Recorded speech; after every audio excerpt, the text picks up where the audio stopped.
الشوق إليك ينادينا ها نحن مددنا أيدينا يا شهر العطف وشهر الصفح وشهر الطاعة والإيمان كن أنت تزداد جمالا لا لا لا لا لا, لا আসসালামু আলাইকুম সবাইকে ওয়েলকাম জানাচ্ছি আমার চ্যানেলে। আমি আজকে মেহমান আসবে সেটার প্রিপারেশন দিয়ে আমার ব্লগটি শুরু করছি। আজকে হঠাৎ করে আমার বোনের মেয়ে আসবে বলল, 11:30 বলছে যে ওরা আসবে। বাজারও তেমন ছিল না, তো ওরা আসা শিওর হওয়ার পরে বাজারে যেতে যেতে 12টা বেজে গিয়েছে। তো তাড়াহুড়ো করে যাই পেয়েছি, সামনে প্ল্যান করে গিয়েছিলাম তাজা গরুর মাংস আনবো আর মাছ মুরগি এগুলি।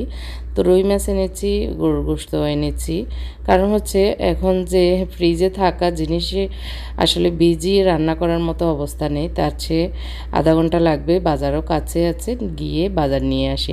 আমার হাজব্যান্ড নেই, উনি চিটং গিয়েছে, তো উনিও নেই, আবার ছেলেরাও পারবে না আসলে গরু গোশত মাছ এগুলো দেখে আনা, পচা জিনিস দিয়ে দেবে। তো সে কারণে আমি গিয়েছি বাজারে, যে এই মাছ গরু গোশত মুরগি যা যা দরকার ছিল সবই এনেছি।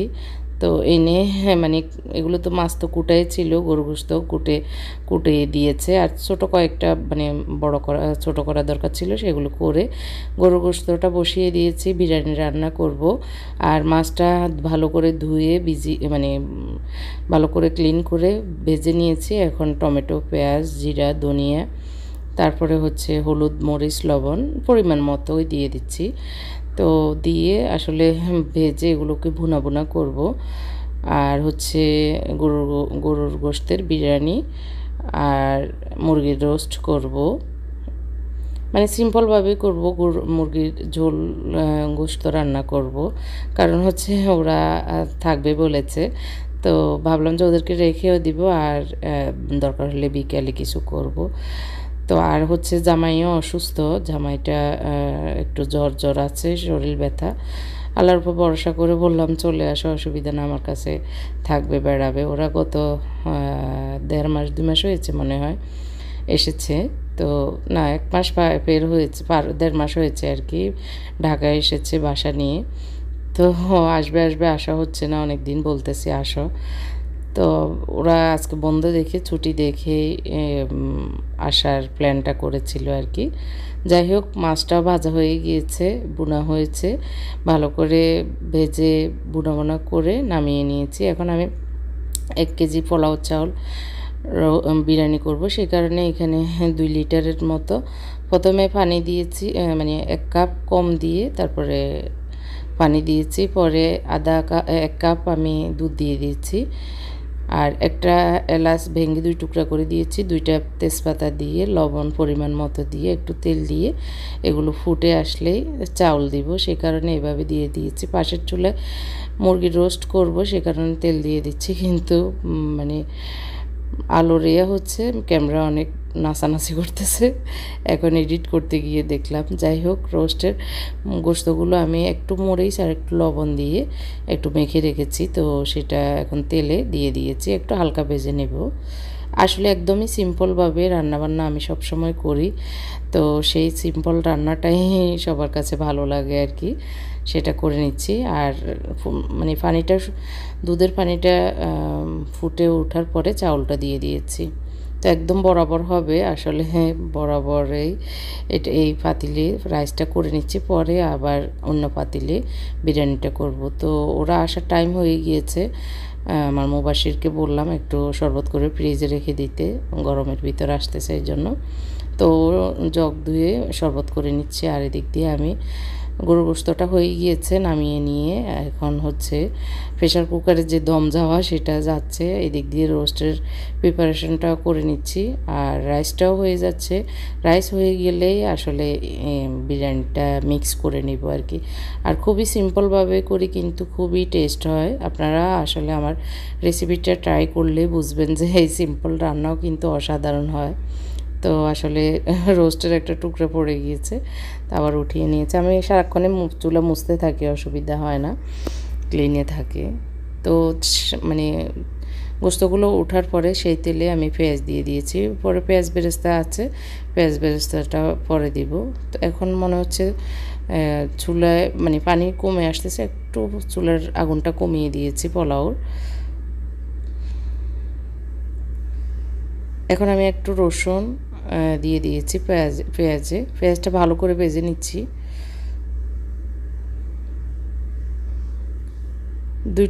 দুইটা কিউব আমি আদা দিয়েছি আর 4-5টা কিউব টমেটো পেস্ট দিয়ে দিয়েছি রোস্টে। এক বোন আজকে কমেন্ট করেছে আমার এই জামাটা নাকি অনেক সুন্দর লেগেছে ওনাকে দিয়ে দেওয়ার জন্য। তো আসলে পুরান জামা নিয়ে দিতে আমারও ভালো লাগবে না, আর এইরকম জামা আসলে আমার কাছে নেইও, তো সে কারণে দিতে পারলাম না, মনে মনে হাসতেছি। যাই হোক, আপনাদের আমাকে ভালো লাগে বিদায় আমার জামাও ভালো লাগে, এটাই বুঝলাম। শুক্রিয়া আপু, দুষ্টামি হয়তো করেছেন, তো আমারও ভালো লেগেছে আপনাদের যে আমার জিনিসগুলো পছন্দ হয় সেই কারণে। তো আজকে অনেক কমেন্ট এসেছে আমি যে ডিআইওয়াই করব না বলেছি, তো আপনাদের এত কমেন্ট পড়ে আমার এখন ডিআইওয়াই করতে ইচ্ছে করছে। আপনাদের এরকম আন্তরিকতা দেখলে আসলে অনেক ভালো লাগে। তো আমি এখানে দই দিয়ে দিয়েছি, টক দই 1 কাপের মতো, তারপরে রোস্ট মশলা দিয়ে দিয়েছি এই প্রায় 4-5 টেবিল চামচের মতো, দিয়ে ভালো করে নেড়ে চেড়ে একটু কাঁচামরিচ ভেঙে দিচ্ছি, আর লবণ দিয়ে দিয়েছি এখানে পরিমাণ মতো আর কি।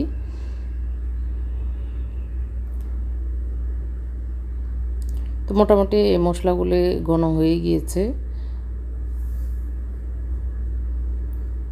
এখন আমি দিয়ে দিচ্ছি যে এখানে দুধ একটু দিয়ে দিচ্ছি 1 কাপের মতো, 1 কাপ হবে না, আধা কাপ থেকে একটু বেশি হবে। তো এগুলো একটু ভালো করে কষানো হওয়ার পরে মুরগির ভাজা গোস্তগুলো দিয়ে দিব আর কি। তো আমি পিছনে আসলে মুরগির যে ঝাল গোস্তটা রান্না করব সেটা ঠিক করে নিচ্ছি। আর আসলে আজকে সকালে আমি ঘুম থেকে উঠে ডিপ ফ্রিজ থেকে যেটা নামিয়েছি, আসলে ডিপ ফ্রিজটা ক্লিন করব, সেই কারণে নিচের দিকে যা আছে তাই যেদিন যা হাতে উঠতেছে তাই রান্না করে ফেলতেছি। তো আজকে হাতে উঠেছে গরুর ভট, তো গরুর ভটটা তো অনেকে খান না, আমরা কিন্তু অনেক পছন্দ করি। তো সেটা ভেবেছিলাম কষিয়ে ভেজে নিব, তো ওইটা আর এখন করতে পারছি না, আমি হয়তো মেখে টেকে রেখে দিব। আর হচ্ছে লটিয়া মাছ, তো সেটা এখন আজকে আর বিরিয়ানির সাথে মানাবে না, তো এগুলো মানে ম্যারিনেট করে ফ্রিজে রেখে দিব, তাহলে কালকে রান্না করা যাবে সেই কারণে। তো আজকে এখন মুরগির গোস্তটা এখন রান্না করব, সেই কারণে মুরগির গোস্তটা সুন্দর করে ম্যারিনেট করে ভালো করে মেখে আর কি আমি চুলায় বসিয়ে দিব। সব মশলাপাতি একসাথে দিয়ে দিচ্ছি, তারপরে হতে আর দেরি হবে না সেই কারণে। তো রোস্টে আমি একটু পানি দিয়ে ভালো করে কষিয়ে রান্না করে নিয়েছি। তো এখানে একটু চিনি দিয়ে দিয়েছি, আর হচ্ছে একটু বেরেস্তা দিয়ে দিয়েছি। তো আর বেশি শুকাবো না, সবাই ঝোল খেতে চায়। তো ডিম সিদ্ধ করব ভেবেছিলাম, কিন্তু সময় মনে হচ্ছে না হবে। তো ওরাও চলে এসেছে এর ভিতরে, আমি বলতেছি আমার মোবাশিরকে ফোন করার জন্য, ওরা আসলে ঘরে ঢুকেছে, তো ওরা সহজে চিনে গিয়েছে বাসাটা। তো আমার বোনের মেয়ে আসতে আমার জন্য কেক বানিয়ে এনেছে, কালো মিষ্টি, তারপরে স্পঞ্জ মিষ্টি বানিয়ে এনেছে ওর আঙ্কেলের জন্য। তো এই তো ওদেরকেও দিচ্ছি, আমরাও খাচ্ছি। তো এখন খাবার দিয়ে দিব, চালা তো করে নিয়ে এসেছি। তো নাতিনকে দেখতেছি, নাতিনের সাথে তো অনেক মানে কথাবার্তা বলা, মোলাকাত করা, সেগুলো দুষ্টামি করতেছি। মানে আমাদের আদরের প্রথম নাতি হয়েছে, আমার বোনের বড় মেয়ের নাতি আছে, তো এটা হলো মেজো মেয়ের ঘরের নাতনি আর কি। জামাই বসে আছে, জামাই শরীরটা ভালো নেই। তো ওরা তো ভাই বোন পেয়ে একজনের সাথে গল্প গুজব করতেছে, আর ভাবলি কতক্ষণ পর আমাকে এসে দেখতেছে ছোটোমণিটাকে। তো এই তো মামাদের সাথে দেখাশোনা করতেছে, আর আমি তাড়াহুড়ো করতেছি রান্না। বিরিয়ানিটা এখন মিক্স করব এই পাতিলে, তো সব কিছু দিয়ে দিচ্ছি, একটু 5-10 মিনিটের ভিতরে হয়ে যাবে। আর আমরা কথা বলতে বলতে নামাজ পড়া বাকি আছে। তো এই তো আমি পোলাও মানে গোশত দিয়ে তারপর পোলাও দিয়ে এভাবে যেভাবে আসলে সব সময় করি, আমার সব সময় তো আমি বিরিয়ানি রান্না যেভাবে করি দেখাই। তো আজকেও তাড়াহুড়োর ভিতরে আর গোটা করে এই যে আমার পাতিল পড়ে গিয়েছে। তাড়াহুড়োর ভিতরে যা হয় আর কি। তো তাড়াহুড়োর ভিতরে আসলে একদম মানে সুন্দর করে করার মতো অবস্থা নেই, খালি দৌড়ের উপরে আছি। তো উপর দিয়ে যা যা দেওয়া, চিনি দেওয়া, বেরেস্তা দেওয়া, কাঁচামরিচ দেওয়া, তারপরে হচ্ছে একটু গোলাপ জল দেওয়া, সব মিলিয়ে সব কিছু দিয়ে এখন দমে দিয়ে দিচ্ছি একটা তাওয়া দিয়ে আর কি। তো রাইস পড়ে গিয়েছে, রাইসটা উঠিয়ে নিব। তো এই তো টেবিলে মোটামুটি রেডি করে অল্প সময়ে যতটুকু পেরেছি দিয়ে দিয়েছি। রোস্ট, বুনা মাছ আর বিরিয়ানি, গরুর গোশত, আরও কিছু এখনও আছে পাকঘরে, তো ওগুলো আনবো। আর সকালে ডাল রান্না করেছি, ভাত রান্না করেছি, সেগুলো আছে, ভাজি ছিল। তো একটু পরে আরও যেগুলো আছে সেগুলো আনবো আর কি। তো ওরাও খেতে বসেছে। এই যে গরু গোশত এনেছি, ডাল, হ্যাঁ আমার বোনের মেয়ে লামিয়ে বলতেছে ও ভাত খাবে, মানে একটু রাইস খাচ্ছে আর কি, বিরিয়ানি। তারপরে এই যে আমাদের মনিটাও খাচ্ছে।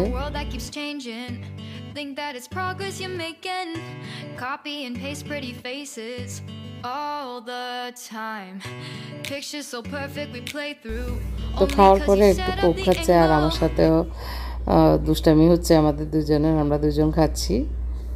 এরপরে মাগরিবের আজানের একটু আগে আমার হাজব্যান্ড এসেছে চট্টগ্রাম থেকে। তো উনি এসে এখন নাতিনের সাথে কুড়ুবুড়ু চলছে, নাতিনের জন্য টুকিটাকি এই যে চকলেট চিপস এনেছে। আর ও তো অনেক খুশি, ওর আম্মু চাইতেছে ও মানে ওর থেকে ও দিবে না কিছুতে, এগুলো সব ওর। তো পাবলিয়া মনের জন্য সবার কাছে দোয়া রইল, ওকে যেন আল্লাহ সুস্থ রেখে অনেক দীর্ঘ আয়ু হায়াত দান করে আর কি।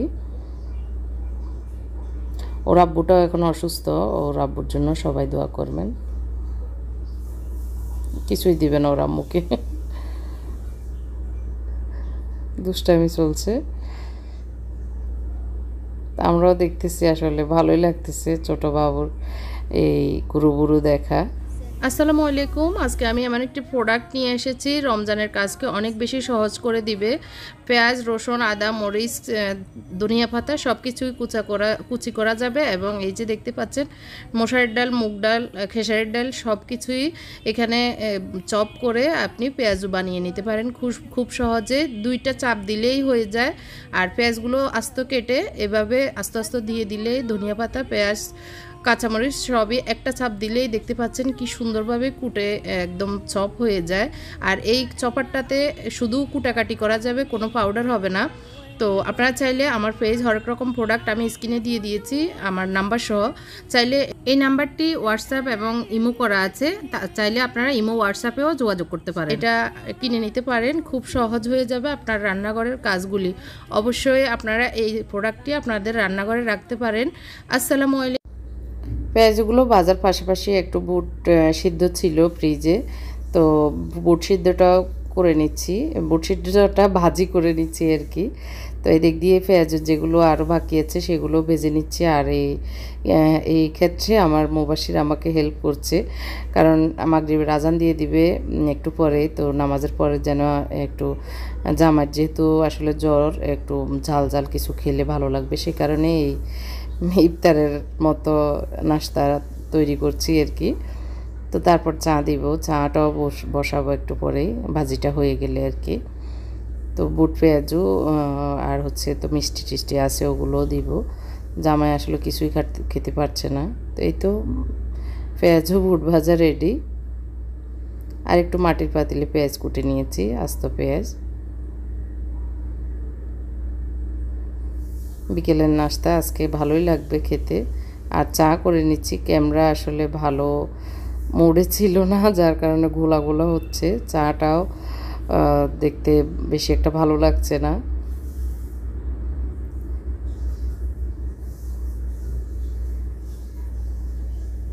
তো আমরা আসলে চা বিস্কিট সহ যে নাস্তা করা দরকার মানে বুট পেঁয়াজ সবই খেয়ে নিয়েছি, আর আমিও তাড়াহুড়ো করতেছি। একটু শরবত ছিল, সেগুলো ফ্রিজে রেখে দিচ্ছি। আর এখন সন্ধ্যার পরে আমরা একটু গল্প গুজব করতেছি আমাদের পাবলিয়া সহ। তো ওর আম্মু ওরা ভাই বোন লুডো খেলতেছে পাবলিয়া সহ আর কি, দুষ্টামি খেলা। তো পাবলিয়ার কুরুবুরু দেখতেছি। আর আমার ব্লগটিও এখানে শেষ করছি। শেষ পর্যন্ত দেখার জন্য সবাইকে অসংখ্য অসংখ্য ধন্যবাদ। সবাই আমার সাথে থাকবেন শেষ পর্যন্ত, আল্লাহ পাক যতদিন বাঁচিয়ে রেখেছেন।